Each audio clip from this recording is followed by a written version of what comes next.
And we are back, folks, for another edition of Behind the Uniform. This is where we go inside the playing careers of the guys who wear the uniform for the Maize and Blue, but we also tell you about who they are away from the gridiron, away from the field of play.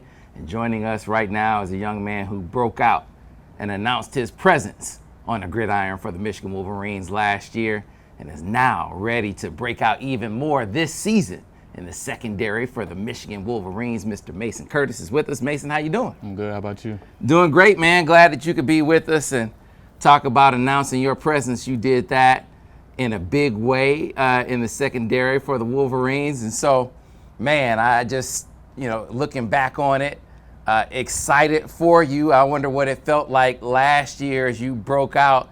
Was it one of those things where you were like, man, I told y'all, or was it just that sheer excitement that you felt to finally be out there? I'll say it's more of just the excitement.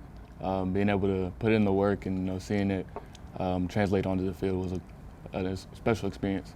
Let's go back to your recruitment, though, because obviously you're a highly regarded guy coming out of high school, so it's not like this is a surprise. Mm-hmm.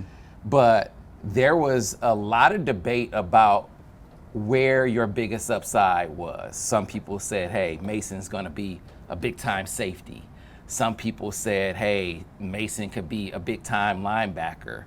Some people said, hey, Mason could be one of those Swiss Army knives that could be play on the line of scrimmage, could play linebacker, could play safety, could do all of that. What did you see yourself as coming out of high school?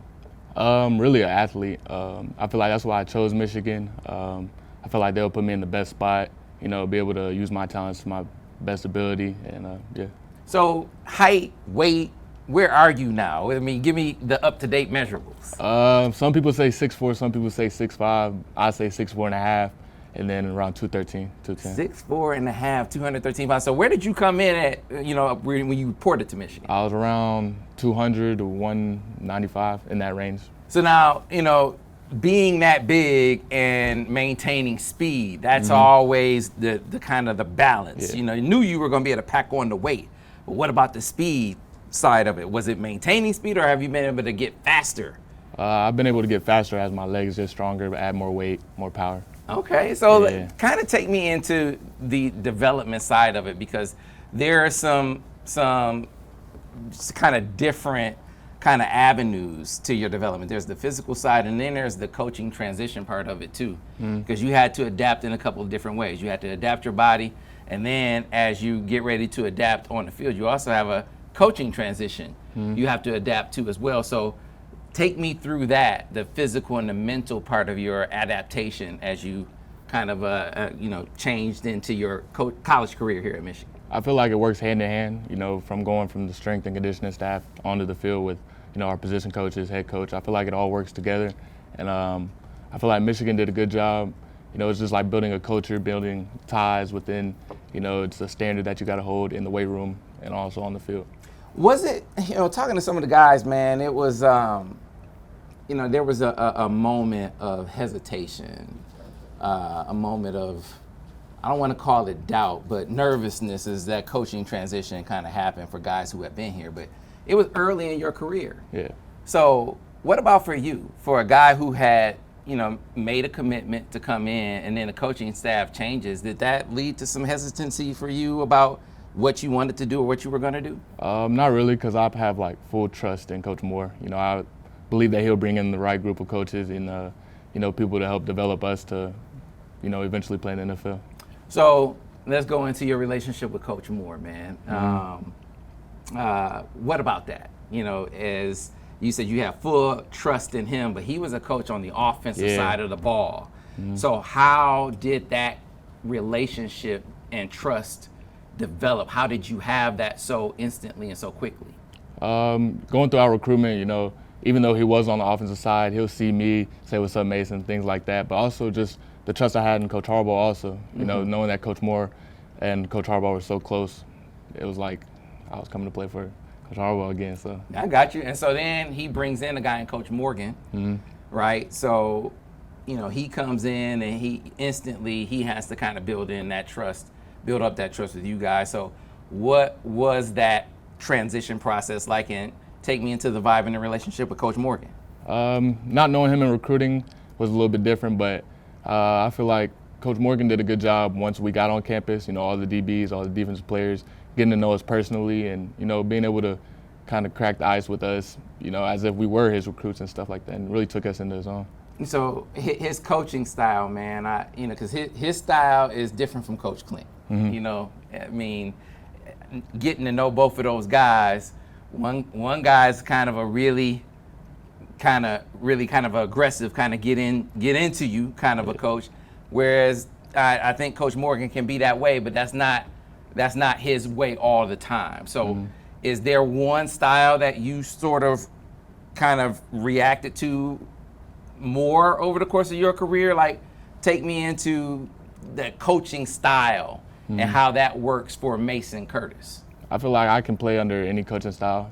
Growing up, my dad coached me, and he was never easy on me. So learning that as young, coming here, Coach Morgan, he has a lot of confidence in us and allows us to use our abilities. And, when it comes game time, make the play. And he has a lot of confidence in us. Yeah, so I always wonder about guys' football background, man. So what was that like growing up playing for your dad? Was he always harder on you than other guys? How did that work growing up? I tried to not let him get as hard as me. I tried to outperform everybody there, try and do that. But I had an older brother. He also played under my dad. So, seeing him, see how he took his coaching, I understood, it's not how he's saying, it's what he's saying. So dad growing up, and I feel like with my dad being coaching younger, going throughout high school, middle school, any other coach was like, I was able to understand the message, understand. So it kind of made you, kind of grizzled you, if you will, yes, to be able to kind of not take it personal. Yes, sir. Hard coaching, right? So, but when it came to Coach Morgan and kind of adapting to his style, man, I mean, how was that? How quick was that process for you and Coach Morgan to kind of establish that vibe? Like I said, the confidence I had in Coach Moore, anything Coach Morgan says, I'm going to listen to and believe. So really just that trust and building a connection with Coach Morgan made it easier to adapt to his coaching style. So, there's a period of time where, you're earning his trust. Like you mentioned, you started to trust him, but now he has to trust you to put you on the field. So take me through that process of, earning his trust and then him finally giving you a shot to kind of show what you can do on the field. When did that kind of start to show up? I feel like it started in fall camp. Getting here, I wasn't an early enrollee, so I didn't get the playbook early. I didn't get to get in the system as much. So getting here in the summer, meeting with some of the GAs, meeting with Brad Hawkins, meeting with those guys to go over the playbooks, I feel like Coach Morgan gained trust in me and some of the other guys to be able to put us on the field, put us out there with the ones, twos, see us make plays. And so there's a point where all young guys swim to begin with. I mean, you tread water just trying to learn the playbook, adjust to the speed of the game and the physicality. But then there's a point where you start to gain ground, where you start to, all right, you're getting it, and then start to feel like it's just football. What was that point for you? Also fall camp, I feel like. Being able to go out there, first reps with the ones, you're out there, you're nervous, you hear about speed all the time and stuff like that, but I feel like the more reps you get with higher talent, more reps, faster speed, it's just able to relax and it all slows down for. Do you remember a play or a moment? I'm talking about in practice. I know it's a long time ago now. I mean, it's a year ago. But was there something that stood out, a moment or a play in practice where you like, this is me? Can you remember a moment or a time like that? I don't think could you tell in practice leading up to Indiana? Like, what could you see? How could you tell? What could you feel other than obviously seeing how well you guys played in that Indiana game? I'm curious from your perspective as a player, what did you notice that you could really kind of see, man, this kind of feels different right now? I'll probably say the confidence in the building in general. As a defense, we meet as a unit. Coach Wink, he talked to us, telling us normal game plan, stuff like that. But outside of that, probably just practice. Different energy, flying around the ball, hitting, having fun. All right, and so part of a maturation process for any young guy is having someone big brother you, man. So who has been that guy, or who have been those guys that have kind of big brothered you along the way and kind of helped you along in your development? As far as that, I'll say it's probably Makari Page, Quinn Johnson, Will Johnson, all of the older guys, they kind of took everybody and tried bringing them along and stuff like that. But also, the sophomores last year, B. Hill, he was there, Shug was there, they're also playing. So we were kind of just growing and learning at the same time. Yeah, and as a bigger safety, I mean, Makari especially, Yeah. Being kind of you even bigger than him, but still, being a bigger safety and being able to kind of bring that perspective to the field and to preparation and the things that you can do. I'm curious if him in particular, being able to pick his brain, if that was something that you were able to tap into uniquely with Makari. Yeah, Makari, I always sat behind him in meetings, and I would see him on his iPad, watch who he's watching, do things like that, and try and go back home, and just watch film of him, watch film of other bigger safeties, how they play, and then also seeing how Michigan is able to use him. That instilled a lot of confidence in me, like they see other roles for bigger safeties like Makari. Yeah, man. And so who are your influences, your football influences, and not just player, I'm sure you're going to say your dad, but let's just back it all up. And when we talk about Mason Curtis, the player, who do you look to kind of build up who you are and foundationally kind of make up who you are as a player? I really try to model a game after Isaiah Simmons and Kyle Hamilton. Clemson used Isaiah Simmons Everywhere. Corner, safety, edge, and all of that. So growing up young, he was kind of like the prototype, bigger athlete, safety type. And then Kyle Hamilton recently, he's the best safety in the league. So yeah, see, and that's when I asked you that question initially during recruiting. That's exactly who, when kind of some of the pundits and some of the Isaiah Simmons was like the comp, like play him on the line of scrimmage, play him at linebacker, play him in the secondary. Would a team kind of use him like that? So I don't know if I'm giving away trade secrets, but as Michigan kind of talked about, hey man, maybe we could use Mason like that. Is that something that kind of been mentioned a little bit? They see different skill sets in me, and I'm willing to work at it. So yeah, I believe that. I got you. See a lot of that. I got you, man. And so, as you look around this safety room or this secondary room, I mean, there's a lot of football knowledge. One of the guys in particular that a lot of the guys have talked about picking his brain, Rod Moore.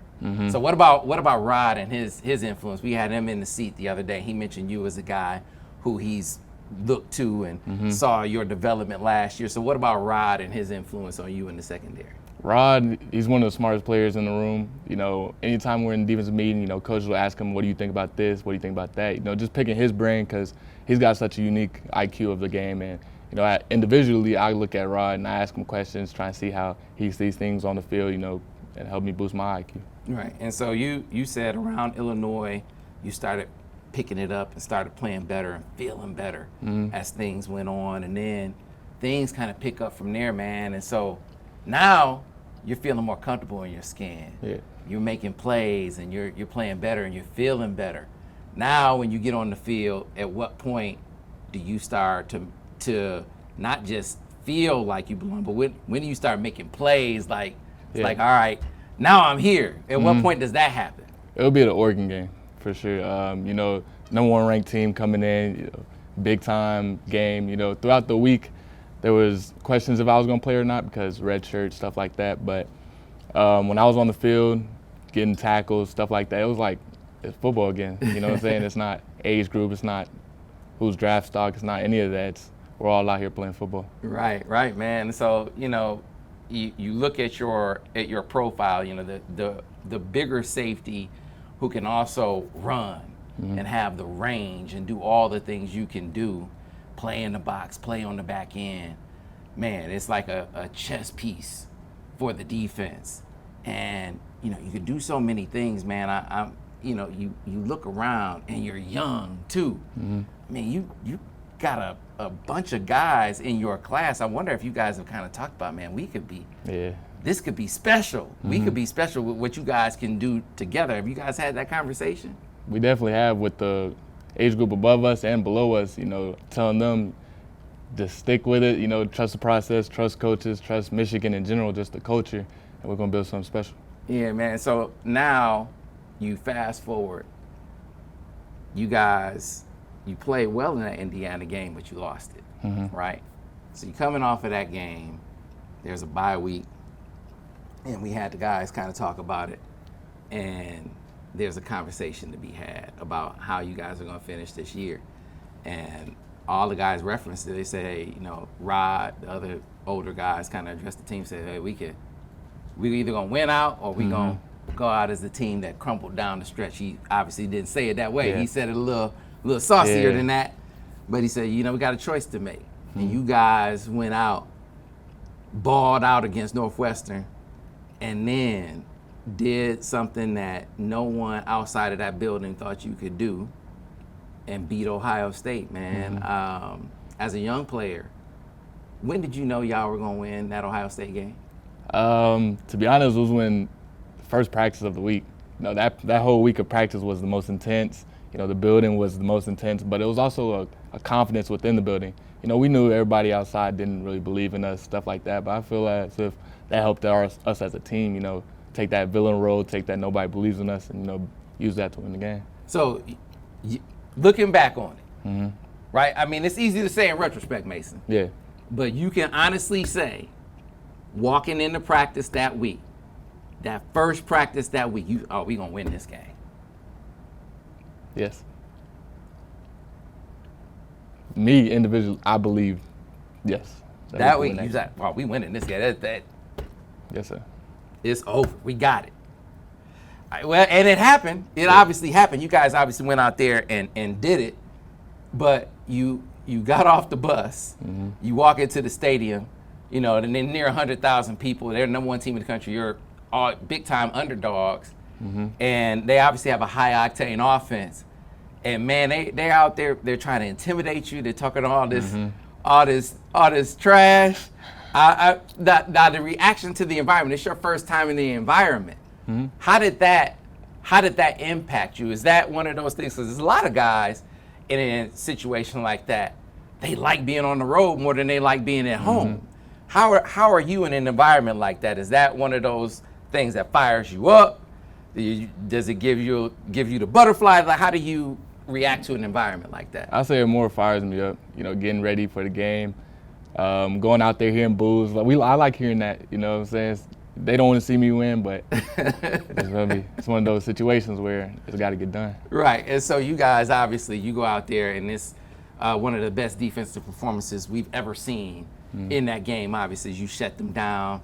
They scored 13 points in the game. Some people say the touchdown they scored. Zeke said it was Zeke was like that was absolutely pass interference. He will think that to the day he dies, he said. But you won the game. Coming out of the game, looking at it now, you got Jeremiah Smith said that'll never happen again. Never will lose that game again. You obviously still have to play it moving forward. What did you think when you heard that comment? We will see them. They got to see us. So you can talk it in July, August, but you got to do the work to prepare and stuff like that. So we'll see. Yeah, man. It's it makes for a big time talking point in a rivalry that already had a lot of them. So looking forward to it. But even before you get to the next Ohio State game, there was the Alabama game. And the talking point around that game was, well, a lot of the stars of that Ohio State game are not playing. Mason, KG, they aren't playing in this game. Colston didn't play in the Ohio State game. He's not playing. A lot of the guys are sitting out, right?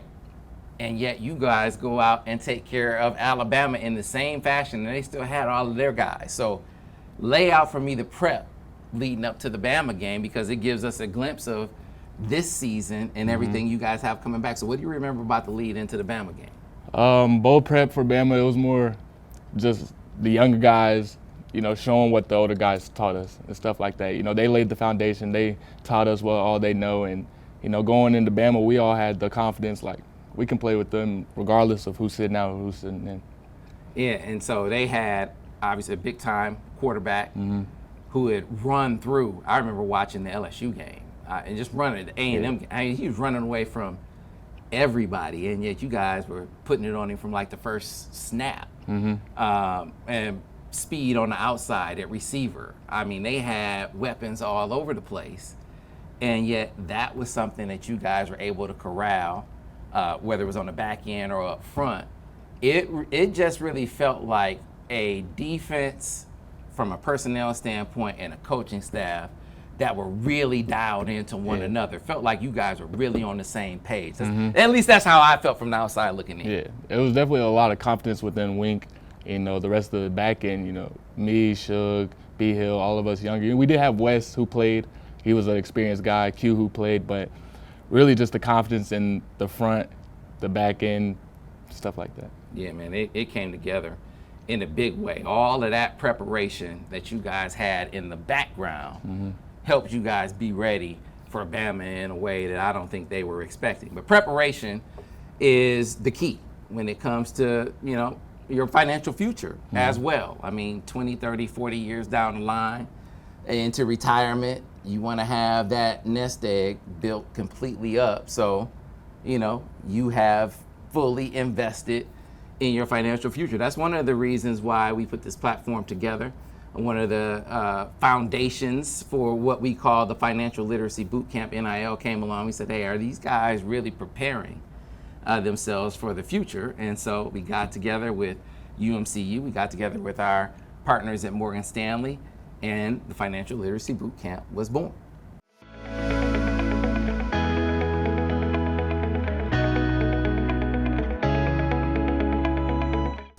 The first leg of the Financial Literacy Bootcamp was sending the guys over to the University of Michigan Credit Union, where they met with our partners over there, and the team put them through a series of financial scenarios and put them to the test for how they would deal with them. So here's that leg of the journey.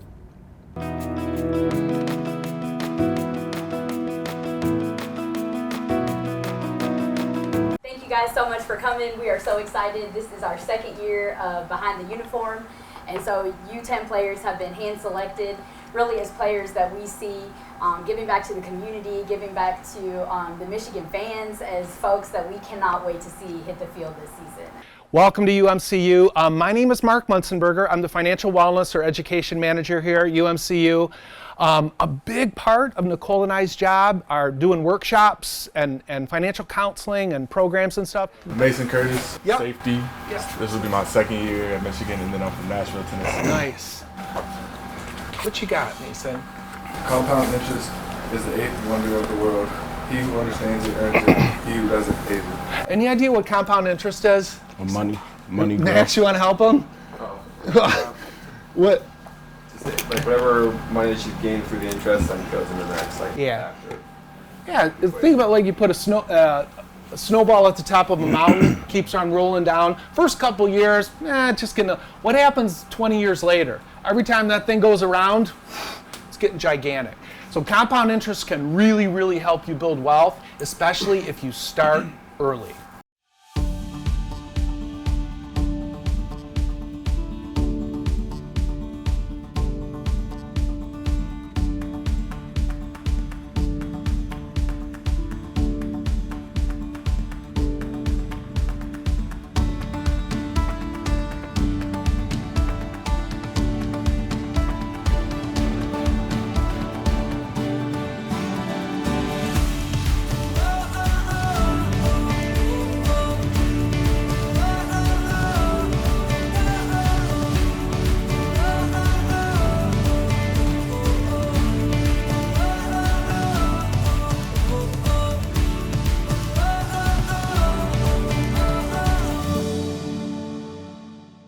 So Mason, out here at the University of Michigan Credit Union, got through this financial literacy session today for the Playbook for Prosperity. Give me your biggest takeaway from today's session. Biggest takeaway would be save money, you know, trying to invest it, you know, think about the future and how you're going to put it into it.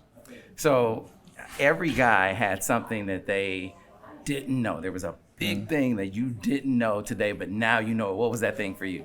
It would probably be the fraud or scam. You know, once you lose, once it's gone, you can't get it back. That's probably the biggest thing. Yeah, so it's like your identity. Yeah, losing your identity. Yeah. So what are you gonna do to make sure yours is protected? Not click on any links, delete all text messages that look like a fraud or a scam. Kind of like protecting your playbook, right? Yeah, yes sir. You gotta protect that identity. Yes sir. Have that playbook for prosperity.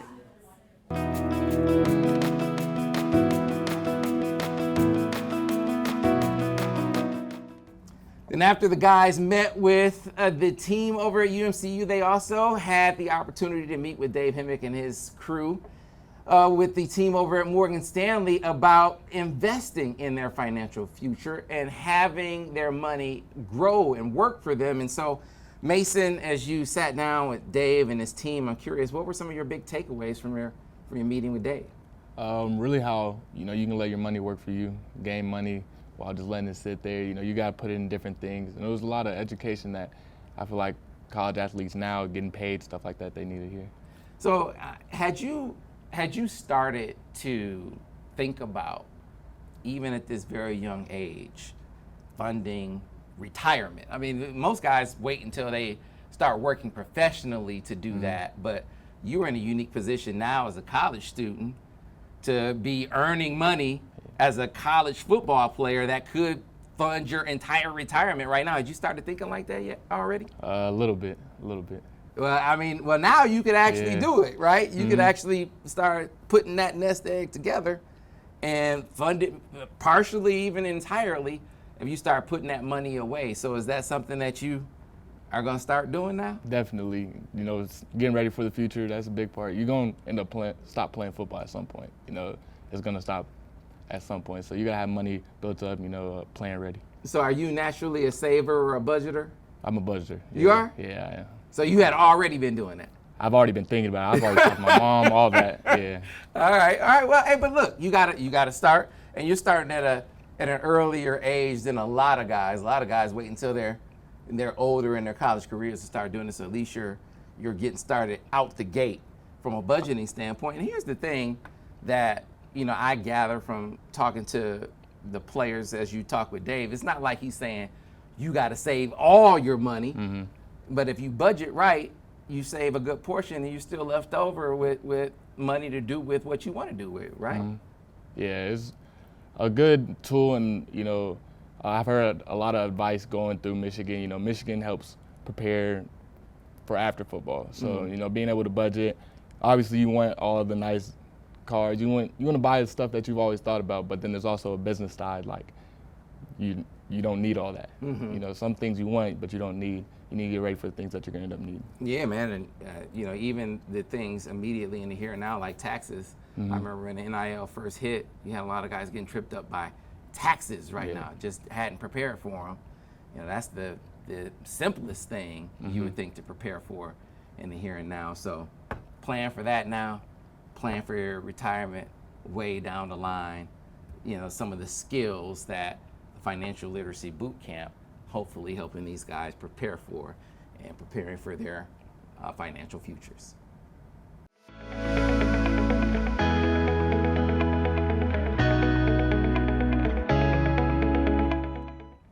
And so, Mason, as we talk about the future of not just this season, but down the line, you're a big part of both.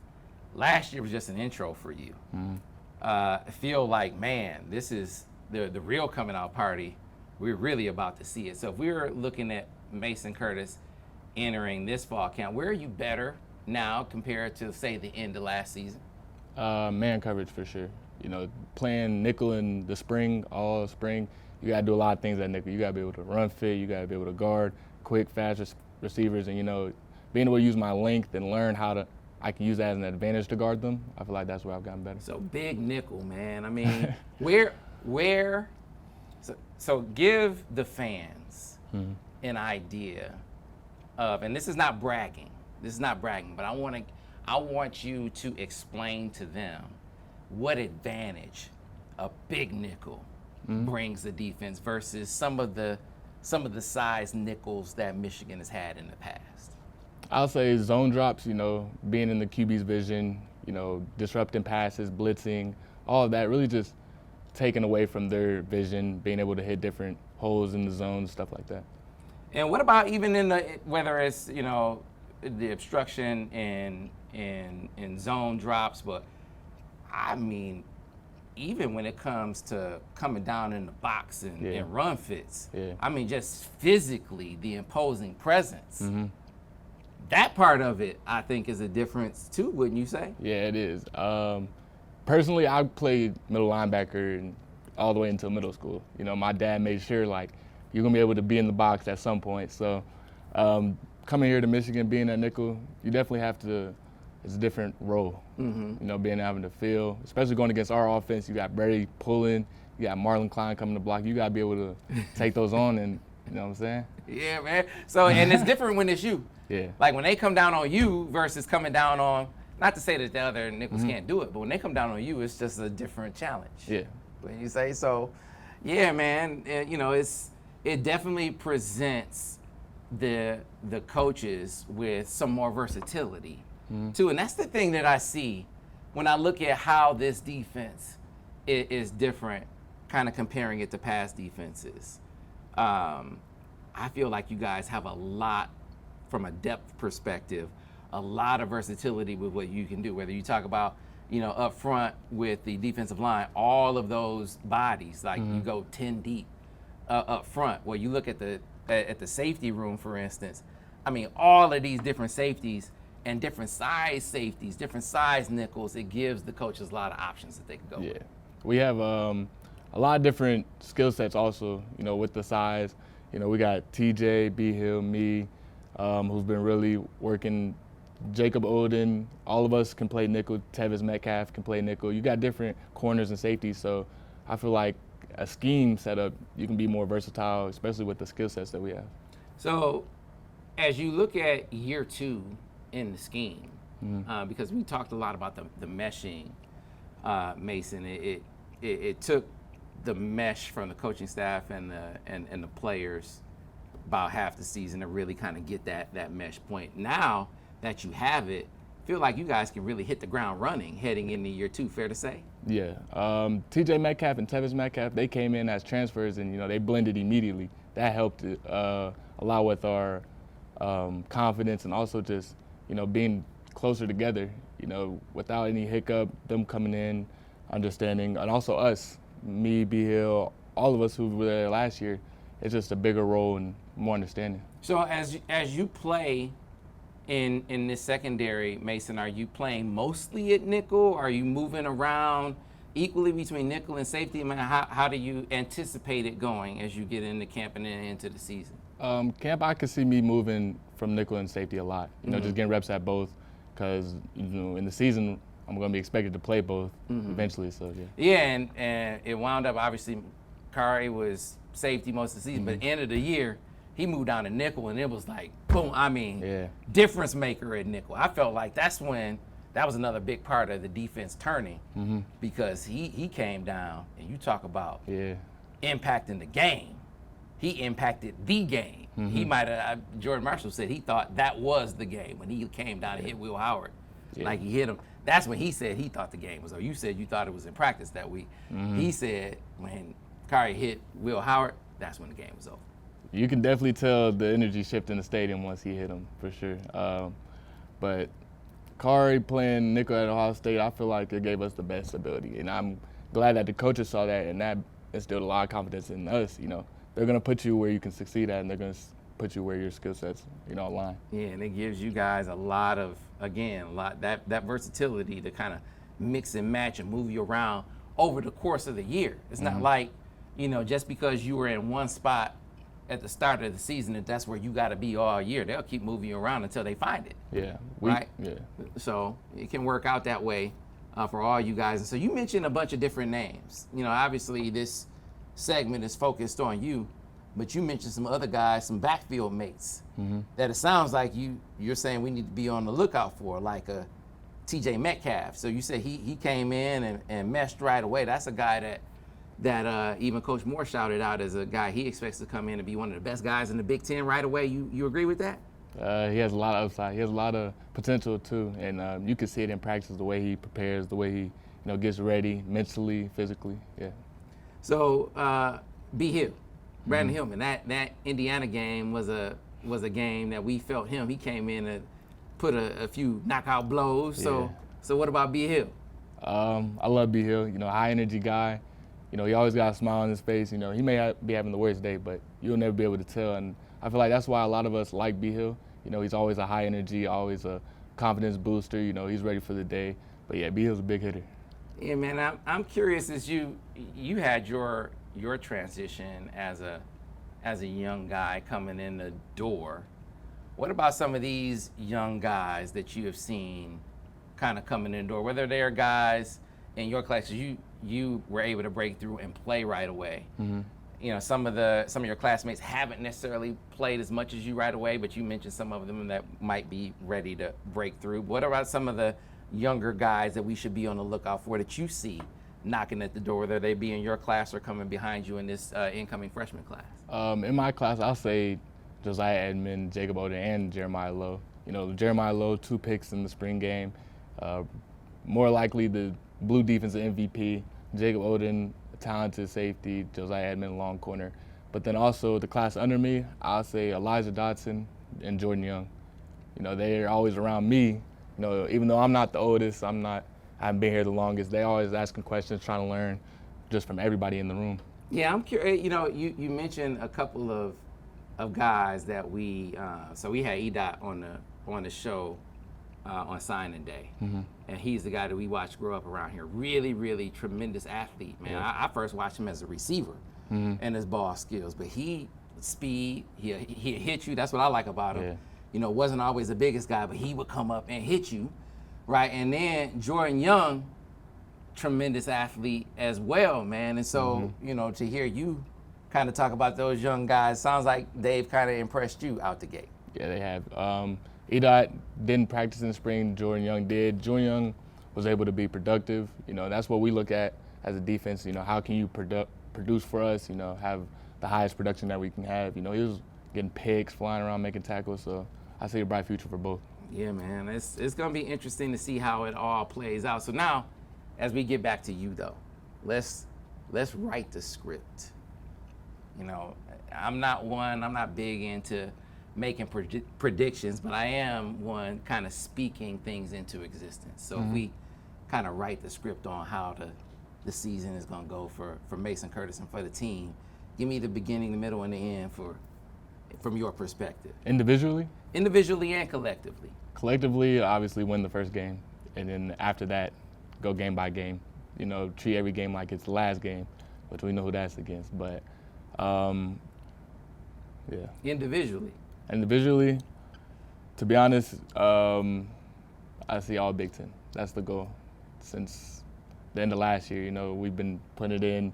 A lot of our GAs, a lot of DB coaches, we just talk about having high confidence for yourself and setting goals. So yeah, all Big Ten. Yeah, man, and we talk a lot about your relationship with Coach Morgan, but I'd be remiss if I didn't give you an opportunity to shout out others. I know you mentioned,